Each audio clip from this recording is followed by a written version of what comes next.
How's everyone doing today? Welcome back to the GSMC Chip Shot Football Podcast, brought to you by the GSMC Sports Network.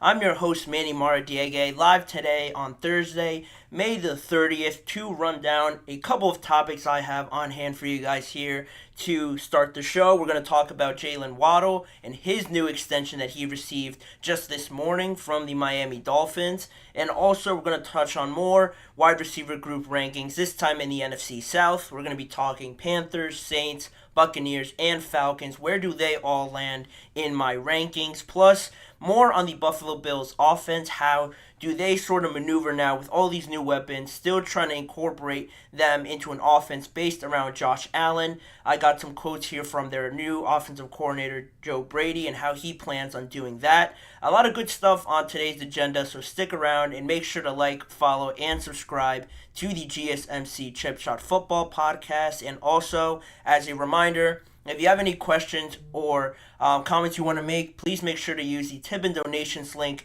gsmcpodcast.net, that you see on your screen there. By using this link, I can see your question or comment pop up on my screen, and that way I can read it on air and get your guys' perspective or just overall opinion on anything I say or on any of the topics we talk about on today's show. It's a massive help for this program, as well as all the other shows across the network. So please, again, make sure to use the tip and donations link, gsmcpodcast.net.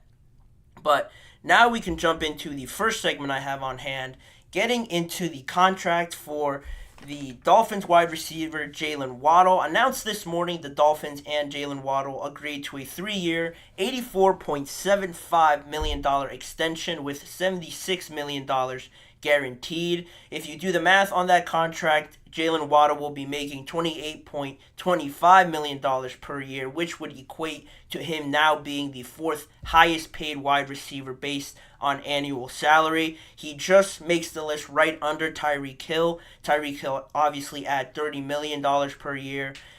Jaylen Waddle now slides in right behind him and just ahead of Devontae Adams, $28 million per year. And now the Miami Dolphins have two of the top 5 highest paid wide receivers in the entire NFL. And how this all sort of broke down, if you remember at some point this offseason, I know I touched on it in a YouTube Shorts video or just in general on this live episode, that the Dolphins picked up the 5th-year option to Jaylen Waddle's contract while also picking up the 5th-year option to their pass rusher, Jalen Phillips. They did that around the same time, and they did have some time to sort of waste here because this was the first offseason that Jaylen Waddle really became eligible. So he had one more year left on his 4-year rookie contract that would have been on the last year next season, plus they still had that 5th-year option. So they had some good amount of time here to maneuver through, but good for them for getting this deal done earlier.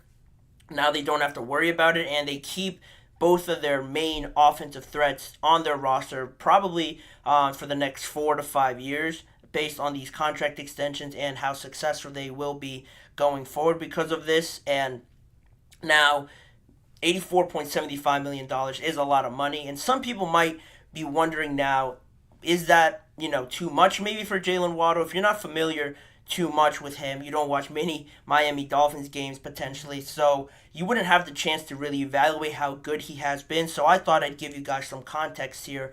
Since he was drafted number 6 overall in 2021, how good has he been for the Miami Dolphins? Well, since he entered the NFL in that year in 2021, he's recorded 251 receptions, 18 touchdowns, and of his 47 games that he has played in his career so far, 10 have been of 100 yards or more. So if you do the math, that's about 20% of his games have been at least 100-yard games or more, which is pretty high, honestly, for a guy that's only been in the league 3 years.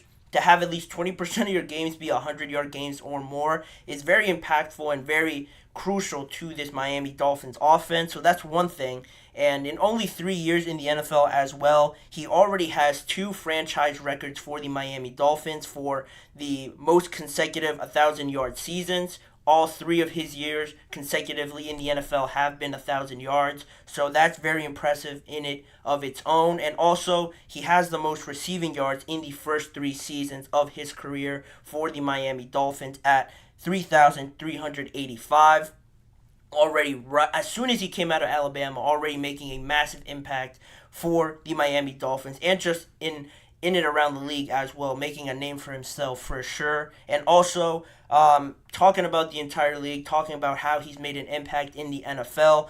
When he came out that first year, in his rookie year, he actually set the rookie record for the most receptions in your first season at 104 before Puka Nacua broke it last season at 105. So, heartbreaking there to see your record be broken by only 1 reception. But, it just flows into the conversation of Jaylen Waddle really built and really made right from Alabama. No secret how they produce all this talent. Really one of the easiest transitions that you've seen recently in a few years. Probably most similar to Devontae Smith as well. Both of those guys, I think, since they were drafted, have really made a massive impact for their teams. And it's funny how both of them are in very similar situations now where they're looked at as the number 2 receivers on their teams, but really they could be number 1s on a lot of different teams around the NFL, and also they're competing to try and be that number 1 receiver with a guy like A.J. Brown and Tyreek Hill, who are 2 of the highest paid wide receivers in the NFL. So if you actually look at it in terms of money, you have A.J. Brown, Tyreek Hill, and now Jaylen Waddle as 3 of the top 5 highest paid wide receivers in the NFL. Devontae Smith is a little bit further down the list, but it doesn't take away from how impactful these 2 tandems are to their respective teams, and probably 2 of the best wide receiver duos in the entire NFL. Now, Jaylen Waddle is certainly getting paid like it, and just based on all the stuff that I just mentioned to you guys, all his stats and his records in 2023 as well, this past year he recorded 72 receptions, just over 1,000 yards again, and 4 touchdowns. Struggled a little bit with injury, missing a couple games, but it didn't stop him from continuing that steady production of 1,000 yards, 1,000 yards, and 1,000 yards. So if you don't really pay attention to Jaylen Waddle, those numbers are off the charts. And to me, to give my opinion on it now, is it too much? Is it the right move? All the timing around it, I would probably say it's right around where you'd hope for Jaylen Waddle because of, like I mentioned, those numbers that he's putting up and how impactful he has been for the Miami Dolphins and that connection that he has with Tua based on their time playing together at Alabama. I don't think you could just find that anywhere. And to give him and pay him now like a top wide receiver that he is, I think $28 million around that range is right around where you'd want it to be. And it is great business, again, by the Miami Dolphins because not only do you have him on that 3-year extension, which you might think, 3 years, that's not really ideal. Well, he still has that rookie deal or that rookie year left, on his rookie deal, plus the 5th-year option that they picked up. Then they have the 3 years added on to his contract. So it really just pans out to be almost like a 5 or 4-year deal here for $28 million per year on that annual salary that will start after the 5th-year option year. So it'll be 1 more year on his rookie deal, then the 5th-year option where he'll be paid a certain amount of money, and then you get into the $28 million per year annual salary, which is good business, like I mentioned, for the Miami Dolphins because not only do they get him for an extended period of time, not just those 3 years, but also because they got this deal done ahead of all these other teams that need to work out their situations with their wide receivers. You think of now Brandon Ayuk, T. Higgins, CeeDee Lamb, not so much Justin Jefferson because I expect him to be the highest paid anyway, so it doesn't really matter what Jaylen Waddle was gonna get paid anyway, but more so for Brandon Ayuk, T. Higgins, and CeeDee Lamb. I think all those guys, maybe not CeeDee Lamb as much, but really those 3 guys were going to be around the same price range because they have been producing around the same amount of production since they came into the league. They're all roughly around the same age as well. And now Jaylen Waddle comes in and sort of sets this new landmark of the minimum amount that these wide receivers would probably think they deserve to be paid. Whereas if you got these deals done before, obviously maybe you could have got it done for $26 million per year, maybe $27 million. Now, these guys, I wouldn't be surprised if they're thinking and looking at this contract of Jaylen Waddle and thinking, well, if he's getting 28, I'm at least worth that, or maybe even more. I'm sure CeeDee Lamb certainly thinks that. Brandon Ayuk, I'm sure, probably thinks around the same, at least minimum for that set amount of money. I mentioned it before. He wants maybe, according to the reports, around the same amount that Amon-Ra St. Brown got, and he was at $30 million as well. So this just adds more pressure to those other teams, and maybe just pushing it out of their budget where they're just taking a little bit too long here now, where it's now getting a little bit tight money-wise, where you have to start making some tough decisions. And speaking of tough decisions, this doesn't really get the Dolphins out of the woods just yet, because they still have to work out a contract extension for their quarterback, Tua Tagovailoa. That's still been on hold for a little bit. Not too much has been made of that since we last talked about it, but if I was to put it in a tier ranking on who would I have absolutely wanted to keep if I only had to have one of them, Jaylen Waddle and Tua, I think the Dolphins got it right and extended Jaylen before Tua, because he has proven it consecutively since he got into the NFL. So getting his deal done first makes sense. And now you can get into Tua because he has produced very well this past season. So he is riding a little bit of momentum and a little bit more leverage there. But Jaylen Waddle, like I said, has done it, has shown more consistency. So doing him first, I think, really is the right move. And now when you have your numbers settled, when you have everything sort of under control now, now you can get into Tua and work out a fair number for the both of you based off of how this new salary cap looks now that you have Jaylen Waddle under contract for the foreseeable future. And also, one last nugget of information that I thought was pretty interesting. The $76 million guaranteed to Jaylen Waddle is now the third all-time highest for a wide receiver. And it's funny because the two other highest in NFL history for a wide receiver are the new deal that A.J. Brown got. He got $84 million guaranteed. That's the most ever for a wide receiver. And Amon-Ra St. Brown, second in NFL history with guaranteed money at $77 million guaranteed. All three of these deals were just done within 2 months of each other. So this crazy money is being thrown around a lot nowadays, and some players are going to get a chance to do it, and some teams are going to miss out on the opportunity because these prices are getting jacked up so high as of right now based on everybody else. So that's where it stands. A lot of money going to Jaylen Waddle, much deserved. You know, we're not going to hate on it. He definitely deserved it. Now the Dolphins have two of their best receivers on contract and on their roster, and the clock is ticking for these other teams for sure. But we're going to leave it there, and we're going to move on with the rest of the show. The next topic, we're going to continue on with our wide receiver group rankings, this time looking at the NFC North and where some of these young groups land and some of these veteran players as well. How do they impact the rankings? That is coming up in just a few seconds. You're listening to the GSMC Chip Shot Football Podcast. I feel like I'm losing my mind. Is everybody in the world blind? Please, Lord, give me a sign, a sign. I feel like I'm losing my mind. Is everybody in the world blind?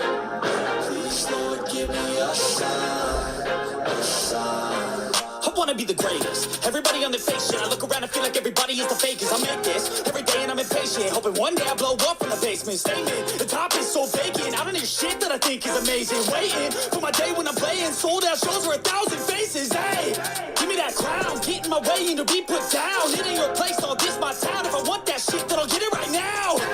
I'm losing it, the news it fits. I'm losing shit, a stupid myth. You choose to live or choose to dip. You choose to fight or lose your grip and lose a gift. Oh, I feel like I'm losing my mind. Is everybody in the world blind?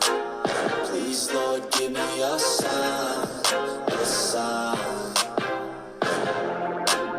I feel like I'm losing my mind. Is everybody in the world blind?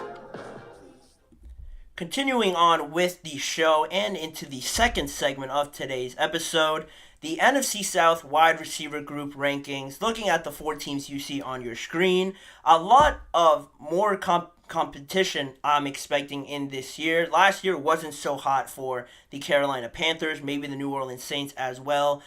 or really the Atlanta Falcons, but really it was the Buccaneers that succeeded the most last year in the regular season, winning that division and winning a playoff game and doing pretty well overall for how they pieced that team together. Now, I'm sure they're expected to be the favorite heading into this year to win that division, but we're not talking about the odds to win the division. We're talking about the pieces these teams have on offense, specifically the wide receiver groups, to see which of these groups can give their team the best chance of winning that division. So, that being said, starting off with the number 4 ranked wide receiver group on my list, I have the New Orleans Saints. Why the New Orleans Saints? Because they really don't have many options, reliable options outside of that man you see in the middle of your screen, Chris Olave.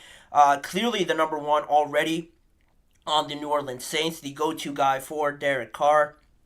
In 2 years in the NFL, early on in his career, he's recorded over 1,000 yards in both years, and also 4 touchdowns and 5 touchdowns in each of those years, and has gotten no less than 119 targets per season, 72 receptions at least minimum in 2 of his seasons in the NFL. So very encouraging for the New Orleans Saints to at least have the guy there for them to go off of and really target throughout the duration of the game. Not a lot of teams can say that they have a bona fide number 1 like the Saints do, but it is after that where you're starting to get a little fishy with some of the options that you have.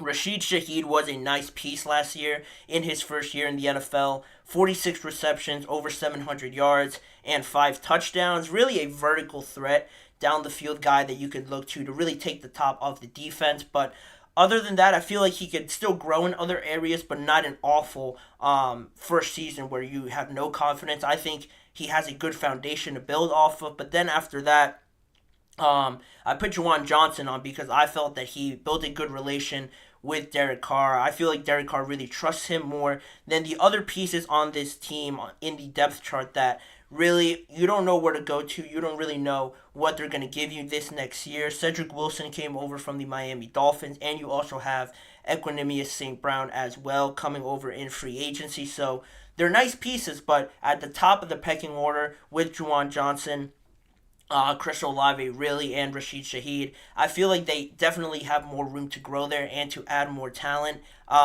So that might hold them back in some games where it could be a shootout. So that's really why I have them at number 4. Not really addressing that position group a lot this offseason, where I felt that was definitely a area of need for them. But with that being said, we'll move on to number 3.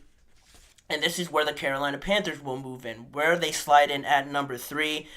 The old, wily veteran Adam Thielen, remarkably at 33 years old, recorded a 1,000-yard season with this team. The Carolina Panthers were not the hottest team at all last year.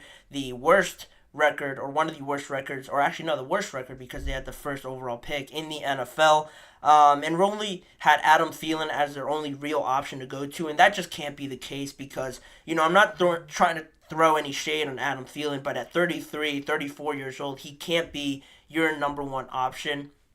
That's just not going to lead to anything really productive or that can carry out through the entire 17 weeks of the NFL. You saw him have a period where he was extremely hot at one point, getting 100 yards in a couple of games, really producing and surprising a lot of people, but then that died off towards the end. It's just not sustainable, so luckily for them, they addressed it in this offseason. They brought in a new head coach. They traded for Deontay Johnson. And they drafted also Xavier Legette there that you see, or Legette, that you see on your screen there. So 2 exciting options. I would assume Deontay Johnson will now step into that role as the number 1 wide receiver. And as the number 1, maybe number 2 in his time in Pittsburgh.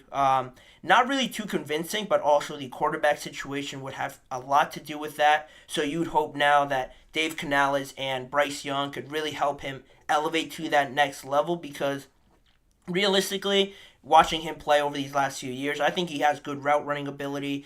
He has the speed to take the top off the defense. And the question mark was really just his hands and a little bit of his attitude towards the end there, with some questionable plays that he had. But I didn't make too much of it, but that really was the only thing holding him back. And it wasn't a great situation on offense anyway for the Steelers. Hopefully this gets him over the hump there. He's only recorded a 1,000-yard season once in his career. I think there's a great opportunity for him to do it, but saying it confidently, that's where my doubts lie. And also with Xavier Legette, he had a good last year in South Carolina this past season before he got drafted. Over 1,200 yards, 7 touchdowns, and 71 receptions. Very good after the catch, very hard to tackle, and just very agile after the catch. So I think he could add another dimension to this team. And if they could piece it together and protect Bryce Young, really most importantly, I think they could make a little bit of noise here in that division and have some games become closer than a lot of people would give them credit for. But still definitely a work in progress, and they'll slide into the number 3 spot on my list, which means the Tampa Bay Buccaneers are the number 2 on my list, coming off of a division title. 2 of the most consistently great wide receivers in the league. 2 of the most underrated guys, I think, in my opinion. 3 consecutive 1,000-yard seasons for that man on your left, Chris Godwin. 10 consecutive 1,000-yard seasons for that man in the middle, Mike Evans. So having those 2 as a dynamic duo is really valuable for this team, especially when you had all the uncertainties with Baker Mayfield coming in and not really knowing how this was going to look post the Tom Brady era, where everything fell right in place and they got very fortunate. Chris Godwin played decently last year, dealt with injuries, so this could be a good bounce back year for him. Mike Evans, still expect him to be Mike Evans. Probably another 1,000-yard season, being a consistent number 1 option for Baker Mayfield. And not too many people know that man on the right, Trey Palmer.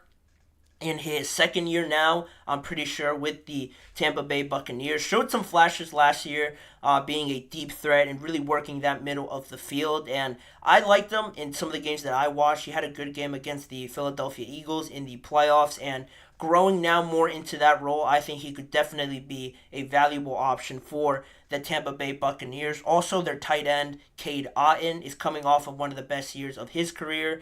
Very young still, 25, 24 years old for him. And they drafted Jalen McMillan out of Washington as well in the draft. So another good option that I think fell in the draft a lot later than I thought he was going to get drafted. To fit into this team with the Buccaneers, I think fits him perfectly. And I anticipate him playing a big role this year for the Tampa Bay Buccaneers, to have a lot more options, because each of these guys bring a different aspect to the offense that you really need on a contending team, especially in the NFC. Mike Evans can pretty much do it all. A big body receiver, can go deep, can work slants, can work the middle of the field, has a great catch radius as well. Similarly with Chris Godwin, more able to work into the slot and just move him around a lot all over the offense. Trey Palmer, I mentioned his skill set. So you have a little bit of different skills with each of these guys, and that's why the Tampa Bay Buccaneers are emerging, in my opinion, as a solid team in the NFC. How they could put it together for a second consecutive year, I think, will be telling. But they have the pieces to do it. I'm pretty confident in them to, again, be competitive in 2024, which means my number 1 team on my rankings, yes, the Atlanta Falcons, probably the most talented wide receiver group in this division, especially in Drake London and Kyle Pitts. They have one of the, if not the most exciting young duo in the NFL in terms of pass catchers. And also Darnell Mooney coming over in free agency from the Chicago Bears. I think he could be a very solid number 3 option, a top-level number 3 option, because these two monsters on the outside and at the tight end position are going to really take up the bulk of the receptions. But Darnell Mooney has certainly shown his capabilities during his time there in Chicago. And obviously, the quarterback play in Atlanta hasn't been great. That's probably been the biggest reason why some would say that it sort of held these teams back, or these 2 players back, I should say. Drake London, even though the quarterback play has been a little bit suspect, he has recorded around 900 yards each of his first 2 years in the NFL. And Also has received 110 targets at least as well. So he is getting targeted. He is obviously presumed as that number one option. We just need to see a bit more consistent production from the quarterbacks to really get him to break out and have a monster season with the Atlanta Falcons. And also looking at Kyle Pitts, he recorded a 1,000-yard season in his first year, but then after that, he's dealt with injuries and hasn't really been the same since that first year. So getting him amped up again and getting him more involved with Kirk Cousins, who is a monster and is a known quarterback to use his tight ends a lot. If you just look at TJ Hawkinson last year and how good he did, I think it'll be a similar sort of situation here with Kyle Pitts, which will be exciting for obviously the Atlanta Falcons, but for anybody that has him in fantasy, keep an eye out for him. He'll certainly be a very valuable tight end to have in that. So a lot of good things to expect here. The potential is off the charts for the Atlanta Falcons. I really like them this year. Probably my favorite to win that division. I still have some questions on their defense, but offensively, they have two great running backs as well that they really tried to use a lot last year. And maybe that's also why the receiving group didn't play up to their expectations as many people would think that they could, but now they have a new offense coming in, a new head coach, and a new offensive coordinator. How much more they incorporate the passing game will be interesting, and maybe use Bijan Robinson out of the backfield as well. Tyler Algier is a great running back, so offensively they have all the tools in there to definitely compete in the NFC South. They're my favorite to win it, and if they get all three of these guys involved, it'll be pretty easy, in my opinion, for the Atlanta Falcons. But that's my list. Those are my rankings in the NFC South. Let me know your guys' thoughts in the live chat box or in the comments section afterwards of this live show. But in saying that, now we'll move on to another break. And when we come back, we'll touch on the topic on hand on the Buffalo Bills and their offense and how they plan on changing some things to embrace this new look with new wide receivers and still Josh Allen being there. How much more is put on his plate in 2024? So that'll be coming up in just a few seconds. We'll be right back. Looking for your daily fix of sports talk without having to pay for it? GSMC Sports Network is available on YouTube. Just search GSMC Sports Network. Get your fix of daily sports talk shows on YouTube, absolutely free. NFL, college football, NBA, MLB, MMA, UFC, fantasy football, and so much more. GSMC Sports Network has shows running all day long, with new sports shows starting every 2 hours. Just like on your favorite cable sports channel, except GSMC Sports Network is absolutely free. Just search GSMC Sports Network on YouTube to catch one of your new favorite shows, like the GSMC College Football Podcast, Chip Shot Football Podcast, Hoops and Heels Women's Sports Podcast, GSMC Basketball Podcast, and so many more. Check it out for yourself. GSMC Sports Network, now available on YouTube absolutely free. Search GSMC Sports Network on YouTube right now. Moving right along with the next topic on today's show, sticking with the theme of offense from the last segment, now focusing in on the Buffalo Bills. A very different look to their offense this year in 2024. Obviously, they traded Stephon Diggs to the Houston Texans, and now through that trade, they really had to, you would think, try and change this whole identity that they have on offense, because they also lost Gabe Davis in free agency. With their salary cap situation, they couldn't really afford to keep him compared to the contract that he got from the Jacksonville Jaguars. So they were really left with Khalil Shakir and Dalton Kincaid and Dawson Knox as well as their main targets from last season, and they were able to add although through all of that, Curtis Samuel, Marquez Valdes-Scantling, Matt Collins, and Chase Claypool as the main pass catchers to really just fill out this room on the offense. And they also drafted Keon Coleman. They have big hopes for him, but you really have this big hodgepodge of just receivers now that, if you look at these guys individually, I don't think you would pick out any of them and be confidently saying, oh, this is the wide receiver one. You know, it's this guy. It has to be him. All these guys bring something different to the table, and offensively, talking about just your main pass-catching number one option, it might not even be a receiver. For all we know, it could be Dalton Kincaid. He had a great year last year as a rookie, and it's not foreign for a tight end to be the number one option. The Chiefs do it a lot. All these teams with great tight ends are able to do it and incorporate them with their offense and really being the focal point of their offense. So maybe Dalton Kincaid takes that step and really becomes that bona fide wide receiver or just receiving option for Josh Allen. But sticking on the idea of how offensive coordinator now Joe Brady starts to game plan around this and use all these guys to the best of their abilities, well, Joe Brady really put it into focus this offseason to try and get these new players caught up and try and really focus in on what he can do to get the best out of each of them. He mentioned it in a press conference recently at OTAs. He said, you got to be really intentional about it because at the end of the day, there's only like one guy in the receiving room that's even caught a ball from Josh Allen, that being Khalil Shakir.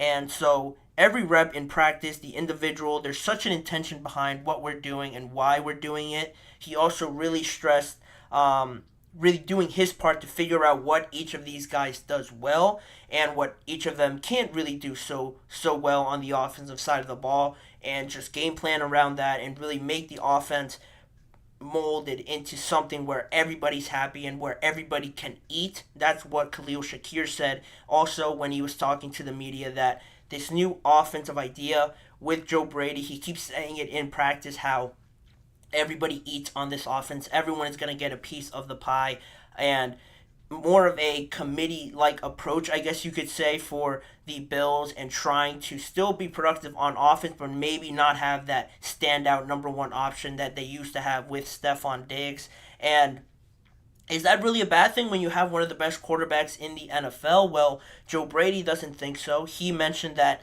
in another quote that he said, at the end of the day, this is Josh Allen's offense. Without all uncertainty, Josh Allen is still there, and he has all the confidence in the world that they give themselves as best of a chance as they've ever had with Josh Allen being there. So obviously that's a lot on Josh Allen's plate, and it makes me think now of a question, is Josh Allen really enough to carry this Bills offense with all the uncertainties around them to really carry them into maybe another division title, maybe just making the playoffs and scraping in with the talent that they have? You can't confidently answer that question now because there's not enough tape out there to see what Chase Claypool is going to look like, what Matt Collins is going to look like on this offense. Marquez Valdes-Scantling has been in a couple of places, has been pretty successful in some of them, being that deep ball threat, but again, how he fits in with Josh Allen is another situation that we're just going to have to see. How do the tight ends get involved? The running back as well, James Cook, has been really impressing Joe Brady in OTAs as well. So maybe they don't try and overly pass the ball a lot and try to run the ball even more so than they did towards the end of last year, which is where my main point sort of stems from, and really emphasizing that running game. And I know all the attention is going to be on Josh Allen. Obviously, this whole conversation around can he carry a team now to the promised land like other big quarterbacks, big name quarterbacks have done, like Patrick Mahomes this past year, Lamar Jackson, without really a standout number one receiver in his offense. Yeah, they have Mark Andrews. Maybe Dalton Kincaid could be something like that. I don't know. But similarly, even to the Baltimore Ravens with Lamar Jackson and how he plays, maybe Josh Allen and the Bills can sort of incorporate that now into their offense, which is where I was sort of going with this.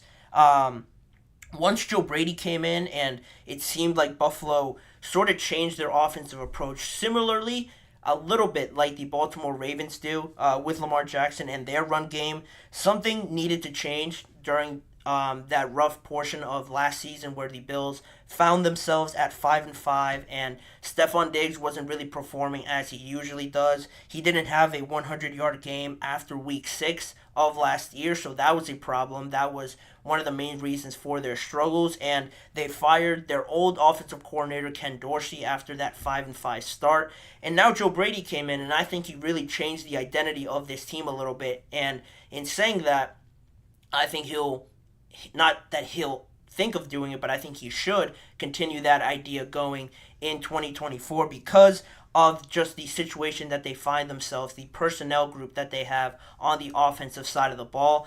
A lot of times they would just run the ball, not just with James Cook and how impressive he looked towards the end of last year, but also they tried to use Josh Allen's legs a lot more and just his massive frame that he has in their running game to really keep defenses off balance. And then once you get them to sort of sink in there and really pack the box, you get into those play action throws, and Dalton Kincaid is wide open. Dawson Knox is wide open. A lot of 12 personnel lineups and formations for the Buffalo Bills that really works for them. One, because I don't think a lot of teams expected it because it was such a drastic change. But now they have still these guys that are willing to go out there and just make this team work, as it appears from all these sources coming out of their OTA practices. It seems like everyone is really buying into this team-first mentality, and with that, I think you get the most willing blockers and the most willing guys to accept their assignment, whether they're not the first read, second read, or really doing anything in the play. They're willing to block and willing to help this team. I think focusing in more on that is the way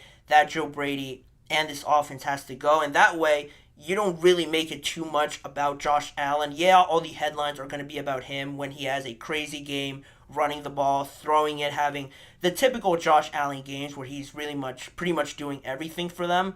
I don't think it'll show up in the stat sheet where people are really emphasizing this change of philosophy to not have Josh Allen throw the ball 30 to 40 times because they don't have the personnel to do it. If he throws the ball about 25 times per game, maybe 30 max in a game, or 20 to 25 really, and really just continue to build on that running game, I think it'll make them a lot tougher to stop. But the only downside to that is my other main concern for this team was on the defensive side of the ball. So if you really can't control the offense and really control the pace of the game with that running game, and your defense is just giving up quick score after quick score, and they're not really performing up to their standard like they have these last few seasons, that could put the offense and the team in a little bit of a bind there, because now the opposing team is scoring too quickly, the offense is right back on the field, and now you're trying to get into a shootout, or you're trying to avoid a shootout if you're the Buffalo Bills, and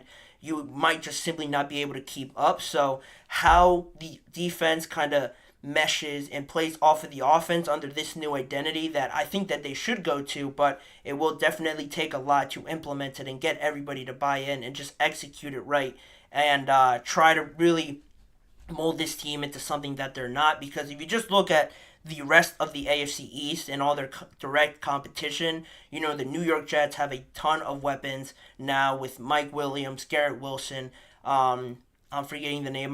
Malachi Corley is making an impression in OTAs. Breece Hall at running back. So they have a ton of weapons that they can go to. Then you look at the Miami Dolphins. I just got finished talking about Jaylen Waddle, Tyreek Hill, A-Chain, Raheem Mostert as well. They have a ton of options in their building as well. The Patriots, no shade to the Patriots, but maybe not the most competitive team in that division. So your two main competitors, and really just competitors in the AFC as a whole, have a ton of options. So trying to keep up with them, I don't think that's really the most smart thing to do if you're Joe Brady and this offense.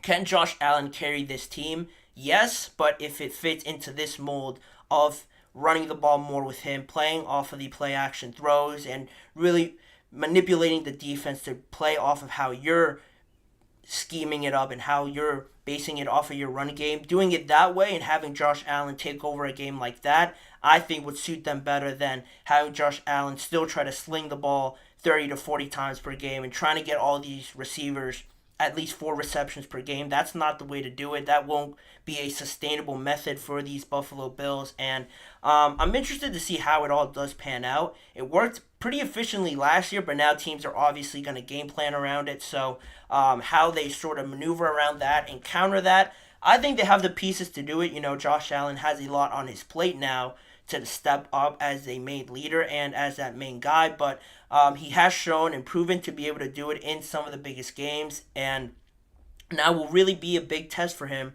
to really cement his name among some of the best quarterbacks in the AFC and just in the NFL in general, because you have Joe Burrow coming back, CJ Stroud is creeping up on everybody, Lamar Jackson coming off of an MVP season, Deshaun Watson coming back off of an injury.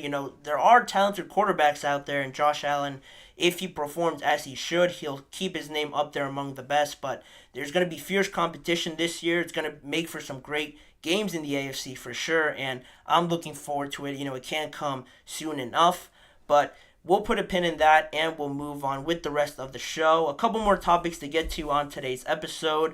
The early impressions that new offensive coordinator Arthur Smith is making in Pittsburgh. What are the players saying about him and what the media is saying about him as well. Plus, we'll be talking about the Indianapolis Colts and how they have maybe a secret weapon up their sleeve in trying to keep up with all the offensive firepower that is going on down there in the AFC South. Stick around to find out more on those stories. We'll be right back after this break.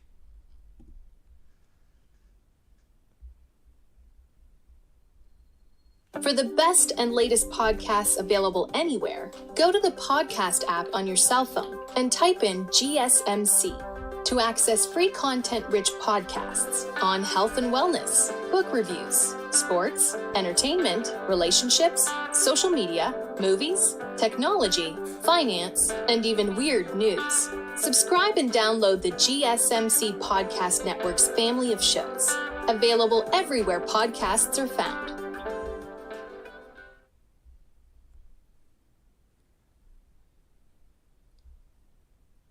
Joining me right back here for the fourth segment on today's show. Right before I jump into the Steelers and their new offensive coordinator, Arthur Smith, I wanted to remind you guys once again, if you have any questions or comments on today's show, to use the tip and donations link you see on your screen, gsmcpodcast.net. By doing this, I'll be able to see your question or comment and read it on air and get your guys' thoughts on anything I say or on any of the topics we have left on today's show. It's a massive help for the network and this show as well, so please, if you would, use the tip and donations link, gsmcpodcast.net, with any of your questions or comments. In saying that, the new offensive coordinator, we just got finished talking about how the Bills are going to change their offense in the last segment. Now, a big change is coming to the Pittsburgh Steelers in Arthur Smith. Obviously, still recovering from that Matt Canada era and all these struggles, all the chants you heard from the crowd, fire Canada, that were repeatedly said, not just at football games, but at hockey games and stuff like that. Really telling you how the city of Pittsburgh felt about that offense. Then you had some interim offensive coordinators there to end the year, and it seemed as a miracle that they made the playoffs overall in 2023. And now you finally get an experienced guy with a established resume, I think, more so as an offensive coordinator in the NFL rather than maybe a head coach, because a lot of people, I think, will really piece their impression of Arthur Smith just based on last year. And he was a head coach, and I know he was probably mostly in charge of really calling the plays on offense. And as a head coach still, I think there's more responsibility, just other things you have to worry about as a head coach rather than as an offensive coordinator, just solely focusing in on the offense, calling those plays, and just focusing on nothing else but that. I think makes it a little bit easier for Arthur Smith, and I think just suits him better realistically for this Pittsburgh Steelers team. And one of the biggest things that they really want to emphasize, and that he has done well over his last few years, is run the ball. They have two capable running backs in Najee Harris and in Jaylen Waddle. So that's sort of the idea that Arthur Smith will really try to build on with the Pittsburgh Steelers. And so far, 2 weeks into the OTA period of the offseason, a lot of positive reviews on Arthur Smith so far.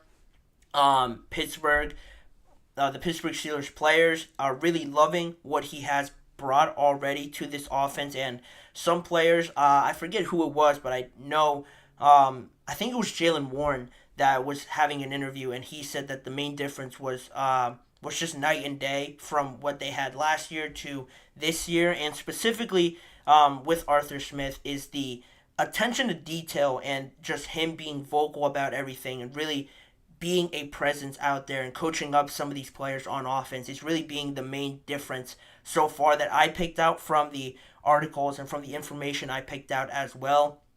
It seems like he's very meticulous about his offense and the why he does something, why they scheme something a certain way, or why they block it this way.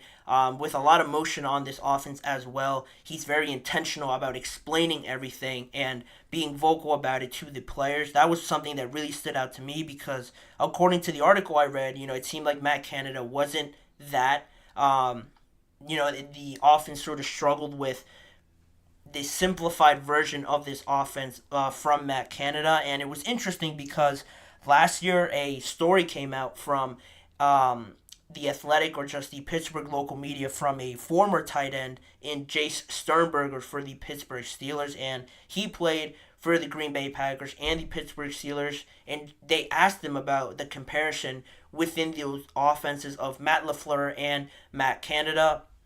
And really, the biggest point that he made was that that Matt LaFleur in Green Bay, he said that the difference was just night and day from that and from what he experienced with Matt Canada, because the offense in Matt Canada, in his words, was very simplified. He only had the option of running one thing a certain way. So say it was a slant route. I think this was the example that he used.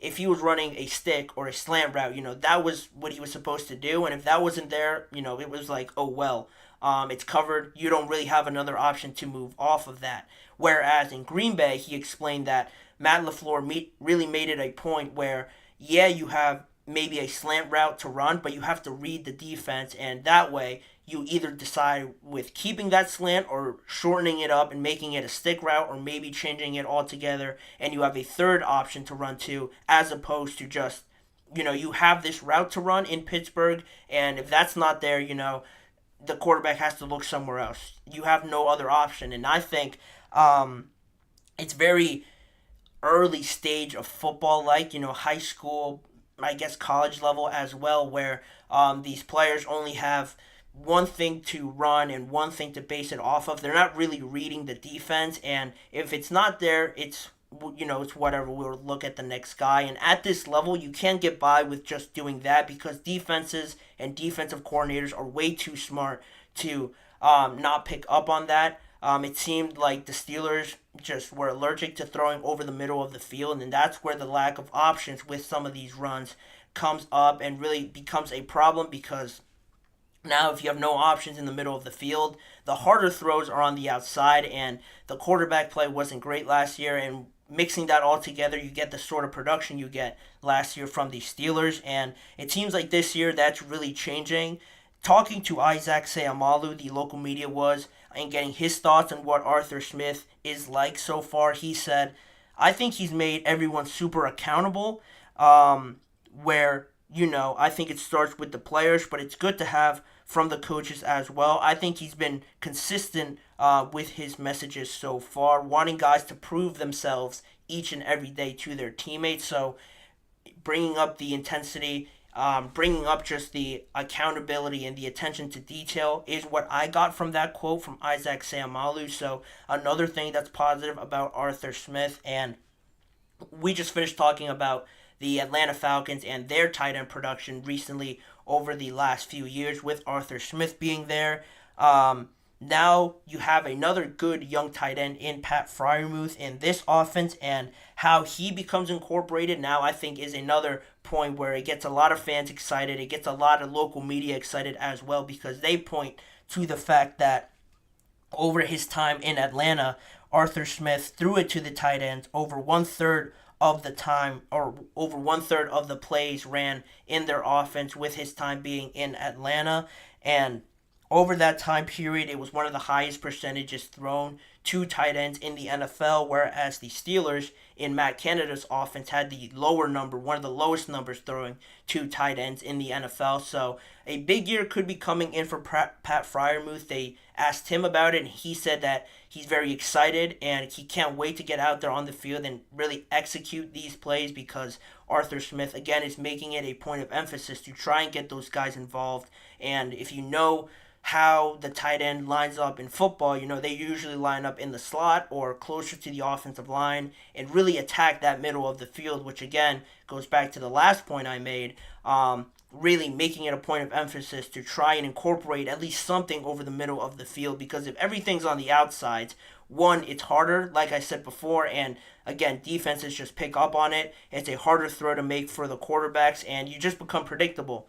Then the running game can't get going, and you have a lot of low-scoring games like the Steelers did have last year. So everything seems to be a complete 180 as of right now with Arthur Smith and his offense. I'm sure they're going to want to run the ball a lot more. They drafted a couple of offensive linemen in the first couple of rounds in the NFL draft, so I'm sure that's going to be the main point of Arthur Smith's offense. It was something Matt Canada tried to do, but it didn't really work out because of the scheme, and they didn't really have the level at offensive line that they do now, in my opinion. So you have that similar aspect, but overall with the rest of it, I think Arthur Smith will bring a different dimension to this Pittsburgh Steelers offense and really just incorporating everybody and getting everybody to play to the best of their abilities. I'm excited, not just because of a fan of the Steelers, but I think this team is very talented, and again, to keep them as the underdogs, I think they thrive in that situation with that narrative. I won't be surprised if they're competing towards the end of the year. By the time that does come, though, they will be playing the hardest schedule in the NFL. So if they make it to the playoffs, I think it'll be even more impressive with that end of regular season schedule that they have. But I believe they'll be competitive. I think they have the pieces now, the right scheme to do it. I'm looking forward to watching them in 2024. But in saying that, we'll leave it at that, and we'll move on to the next segment, the last segment of the show, when we return from this break on the Indianapolis Colts and how they're really excited and looking forward to 2024 to incorporate a new sort of weapon that they weren't able to incorporate last season because of all those injuries. Stick around to find out what that really is. We'll be right back in a few moments here.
Thank you for joining me back on this last segment of the GSMC Chip Shot Football Podcast to talk some more offensive side of the ball in the NFL, this time focusing in on the Indianapolis Colts.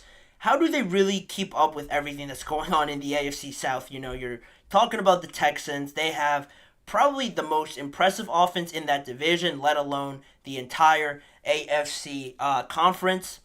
I don't have to mention everybody that they have. It's gained enough headlines already. Then you look at the Tennessee Titans, their addition of Tyler Boyd to DeAndre Hopkins, Calvin Ridley, Tony Pollard also in there incorporated as that starting running back now to replace Derrick Henry. So they have some firepower on that side of the ball as well. And then for the Jacksonville Jaguars, Trevor Lawrence, Brian Thomas out of LSU, Christian Kirk, Evan Ingram, Travis Etienne. All these offenses in the AFC South have very young and exciting talents to base their entire game plan off of. And now, a lot of people tend to forget about the Indianapolis Colts, but they're secretly sort of hiding something in their offensive scheme and really keeping it to themselves, where I think now that, I've learned about it more, reading some of these informations and some of these articles, that it could be something to look out for as well, because last year, as a few of you will know, their starting running back Jonathan Taylor and quarterback Anthony Richardson weren't really in the starting lineup too much together, with the injury that Anthony Richardson suffered to his shoulder that really ended his season. Jonathan Taylor not really being in there the early part of the year, and that was a shame, because that duo could have been very deadly playing together, and all the different options they could have ran with both of them. And now both of them, they were in training camp together last year, but the regular season really didn't work out timing-wise with their injuries. So now, heading into this offseason, you're able to bring back Michael Pittman. You draft A.D. Mitchell. Josh Downs is another underrated young wide receiver that had a great year as a rookie last season. And they have this special young nucleus now to use. And with Pittman also coming back now as that leader in that receiving group, he was asked about the potential that this offense has, and specifically with Jonathan Taylor and Anthony Richardson hopefully being healthy for the majority of this upcoming season. He mentioned the RPO scheme, trying to use that a lot more in 2024 and how beneficial that could be for their offense, to which he said, I think we could have the best RPO game in the whole NFL. We went to the RPO a lot last year, and just being able to add Anthony's legs, he could add a whole other aspect, which is you can't really look or load up the box. He can pull it and throw it. You can't really concentrate most of the defense towards Jonathan Taylor. And Jonathan Taylor certainly has the potential to be one of the best running backs in the NFL. He showed it a couple of years ago in 2021, where he led the NFL in rushing yards at over 1,800 yards, 18 total touchdowns in 2021 as well. But last year, he missed the first 4 games, and those were really one of the main parts of the season where Anthony Richardson did play and was doing pretty well in a couple of those games. But the timing didn't work out, obviously, like I mentioned, with the shoulder injury that Richardson suffered. And now just being able to add those two together and adding the production that Jonathan Taylor showed, at least in the later part of last year, recording over 700 yards in just 10 games and 7 touchdowns in 10 games, that's a very efficient and very impressive ratio for Jonathan Taylor to sort of show that he is capable of putting up those running back 1 numbers. And you add a guy that's built like a running back, that's just huge, has a tremendous arm in Anthony Richardson. It could be very exciting for the Indianapolis Colts on the offensive side of the ball. And to add on to that point, Anthony Richardson, I mentioned he had a couple of games where he was very impressive. He had 2 games with over 250 total yards and multiple scores throughout or through the air and through the ground before suffering that shoulder injury. And I want to say it was against the Jaguars and against the Los Angeles Rams. They ended up losing both of those games, but he certainly wasn't the reason they did. He carried that offense already as a rookie. You could see the potential just jumping off the charts.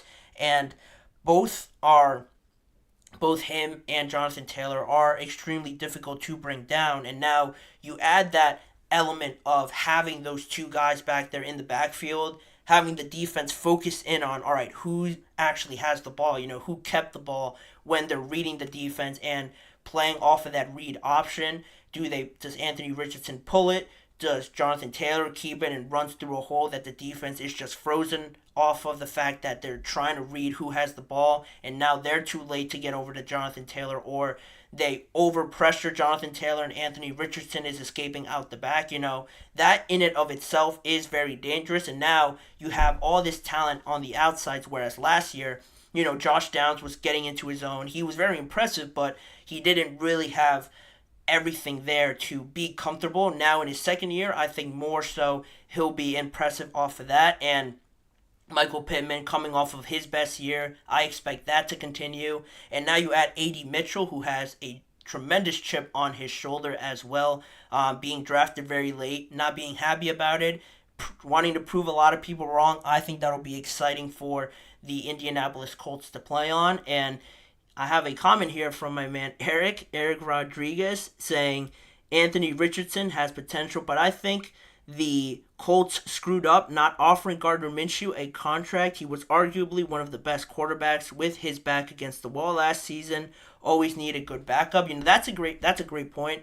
I've talked about the Raiders and now having Gardner Minshew as well, and that's a great point just from the fact that, I just talked about Anthony Richardson having that season-ending shoulder surgery. How does he look after a season pretty much on the bench, recovering from that shoulder injury? And if he does come back, there are some times where he says that he's not going to change his playing style. While that might be, admirable to not be scared, it could be a little bit reckless in some people's estimation if you continue to play that way and you now don't have Gardner Minshew. This offense could really suffer from him not being out there on the field compared to last year. To Eric's point, you had Gardner Minshew to come in there and the offense could still float to him. It is a good point to bring up, and it is really vital to talk about now because of the idea of them running an RPO. Anthony Richardson running the ball more. Could he still get injured that way, taking all of these hits? Is this the right way of going about it? While it may have some great benefits in one end, it still could have some pretty bad downsides on the other side of it. So there is some good and bad with it. It's similar to what the Baltimore Ravens run because they don't have the best of options at the wide receiver position. Lamar Jackson is able, because he's so elusive, to not take as many of those hits, and Anthony Richardson isn't built like Lamar Jackson, obviously, so he's probably going to withstand or try to withstand some more hits from the defense, which could be a bit scary. But if it does go well, and he stays relatively healthy and can just muster through that pain and through the hits that he takes, this team will be very scary on the offensive side of the ball. There's going to be a transition period, definitely trying to fit every piece together, but if they're able to incorporate it, maybe not too much, to preserve Anthony Richardson a little bit more and keep him playing throughout the entirety of 2024, I think this team could be very competitive in some games. On the defensive side of the ball, that could be their Achilles heel, but they have a ton of potential on this offense and a lot of exciting players that should get a lot of their fans excited. And while this year might not be the year where they're competing for the division title or they're trying to get into the playoffs, I think they've built now a great foundation where maybe in a year or two, if they bring some more stars over to help out that defensive line, help out that secondary, they could certainly be in that mix there for a wild card spot and just anywhere in the playoffs.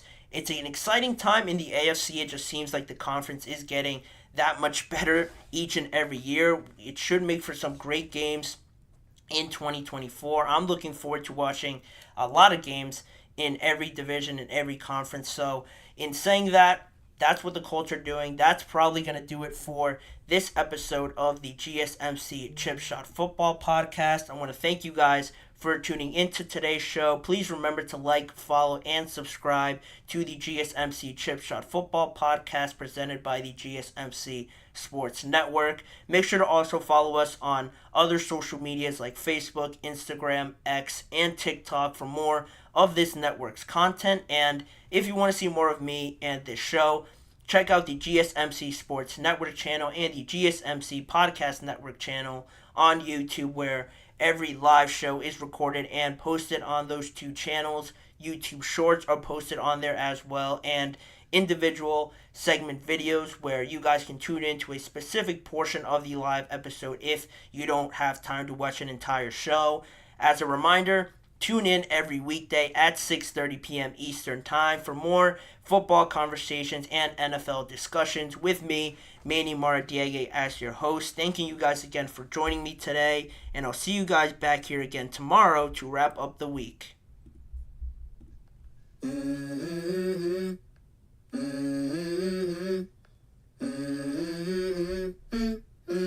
Let's go. I wake up to a little bit of drool on my pillow, feel like it's gonna be a bad day. Yeah, I'm tired of shit, and the coffee ain't hit yet, damn, ain't that great.